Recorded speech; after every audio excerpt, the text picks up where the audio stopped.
So Nick, what can you tell us about the S1H? Well, a hell of a lot actually. This is the new camera from Lumix, Panasonic. Anyone who's used the GH5 or the GH5S in the past will all know that it's a micro four thirds sensor. This is the Panasonic's first foray into full frame sensor technology, but it's switchable down to Super 35, that classic cinema look, and also pixel for pixel for a readout straight off the middle of the sensor. So great for things like, tele-shooting, nature lovers, that sort of thing, birds and whatever, getting in nice and tight. So three different ratios there, but also a multi-plethora of different codec settings, including, for the first time, we can do 6K RAW in Apple ProRes RAW, which I know that Grass Valley's EDIUS supports now since 9.4. And we're up to 9.5, so I'm really pleased about that. So that means you can grade in post-production, you can pull back your highlights, your white balance, and much cleaner off the DeBayer sensor. The noise reduction is so much better, so much cleaner, the signal to noise ratio.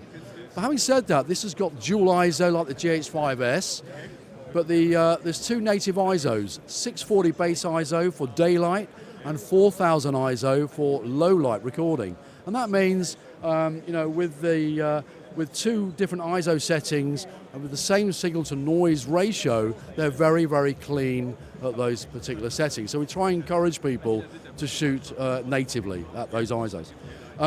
Lots of new functions. We've got waveforms which can be scaled up or down to suit your site. We have a luminance level which will tell you in Vlog the amount of stops over or under you are when you point a square at any part of the picture. We have front and back tally lights now, so you can switch them on and off as well, or have one on. You really see that the camera is running? You really see that the camera is running. Just to double check, we've also got a red outline square around the screen to prove that it is in record mode. That's different from the GH5 where it still was a bit tiny. A little bit small, quite hard to see. In fact, a lot of cameras are the same. So for the first time in a full frame body, a hell of a lot of professional cinematic functions that we've got employed in this camera. We've also got a front record button, top record button, lovely LCD display on top here, and that's showing the time code at the moment. We've got time code sync, very, very accurate time code sync, so you can drop it in with a Tentacle system or any other time code device, so that's really useful. We've also got dual zebras view displays, so you can set zebras for, say, skin tones 42% in log, and the highlights at 90% or 95, whatever you wish, and have them showing at the same time on screen. So that's really, really useful. A plethora of different codecs, as I just mentioned but didn't go into. So we're going 6K, 5.9K, 5.7K, 5.4K, Cinema 4K, UHD 4K, FHD, in 120 frames per second with audio. So you can record in slow motion, retaining the audio, and you can either separate that for post-production, because you might want to keep that audio soundtrack whilst having the facility to go into post-production and slow it right down. But it will also go up to 180 frames per second in the usual crop modes like the GH5S. So all in all, functionality, and in the codecs, you've got all intra and long GOP settings. We employ HEVC H.265 for some of those 6K modes. We've also got, for the first time in any full frame camera, 50p, 60p recording in 10-bit internally. So you don't need an external device.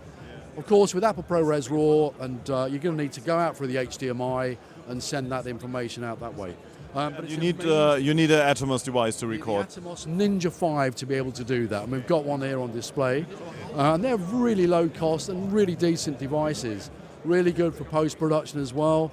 If you're monitoring a hybrid log gamma or a Vlog recording, you can load LUTs into it.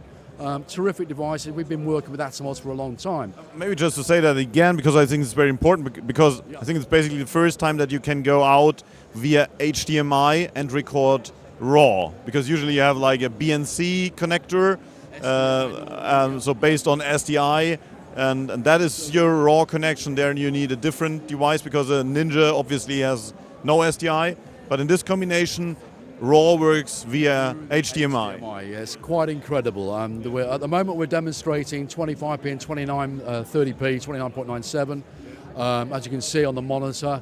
But who knows where we're going to be able to take that. If we're doing that high level, then I think you can imagine how far we can take that, anything below that. So I think people are going to be very, very happy with how good that color science looks. And the pure signal to noise ratio coming off the sensor looks really pure and beautiful for, if you want high quality directorial intent, you've got it with the S1H. So quite a few differences from the GH5. Namely, it's a bigger body, it's slightly bigger than the S1 as well. We do have fans to help cool it down, but it never really gets that hot. And you can switch them off if you're doing close-ups. You can turn off, you've got 2 automatic settings which respond to the temperature or the surroundings that you're in. So all in all, we've got silly little things which you wouldn't even thought about. We have our strap aligned to the sensor. As you can see here, this line here is actually aligned to the sensor, which means if you're measuring for focal length or you're doing reversal shots, you want an accurate measurement with each lens, you can pull it off quite easily by attaching. There's silly things like that. And the display also is completely new, right? We have a 3.2K display on the back there, lovely LCD. You can see that it actually angles out both ways. So, it's got the classic GH5 way, and also for that gimbal approach, you want to mount it on a gimbal, the other way which we've seen in the S1 series already, the S series.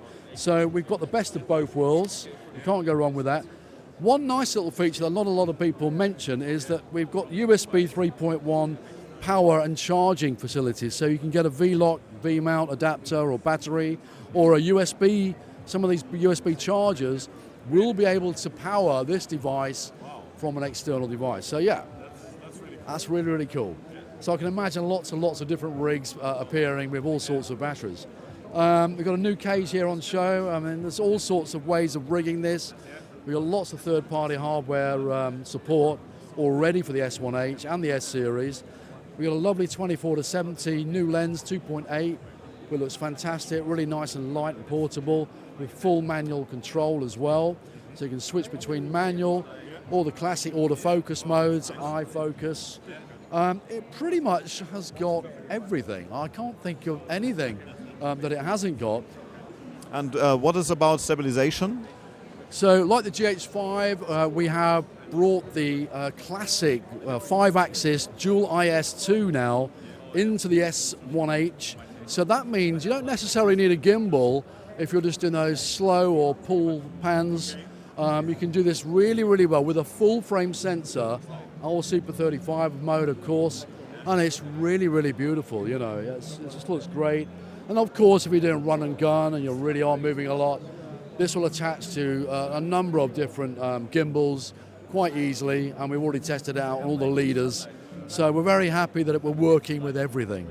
So yeah, 5-axis stabilization in the body, IBIS, and if you put a manual lens on like the one over here, you've still got the in-body stabilization. So you've still got use of that, beautiful sort of flow motion. Yeah. But most importantly, it will work when you bring it into the NLE, when you bring it into EDIUS from Grass Valley there, you're going to find that it's fully supported already. As you said, 9.4, Apple ProRes RAW, you've got it. Apple ProRes HQ and all the way down, you support that already. Plus you already support HEVC, which we're really pleased about. 200 megabits per second we're doing. And VLOG is also supported. And then VLOG as well. HLS. HDR, HLG, and of course classic Rec 709s. So we're really happy to be working with you guys to make sure that anything this camera can produce, that we can use it on the PC or Mac platforms with EDIUS. Yeah, really, really exciting. Well, on the Mac platform you need Boot Camp, but okay, yeah. Well, we know about that. Yeah, I know people who use that all the time. But on the PC side, it's always been a problem. You can't get Final Cut Pro on the PC. What better option have you got? Well, I always recommend that EDIUS can do the job. And as we know, it's very well known in the broadcast fraternity. So, yeah, we're very pleased that all bases are covered. Thank you very much, Nick, and have a great IBC. You're welcome. Thank you very much, Michael. Cheers.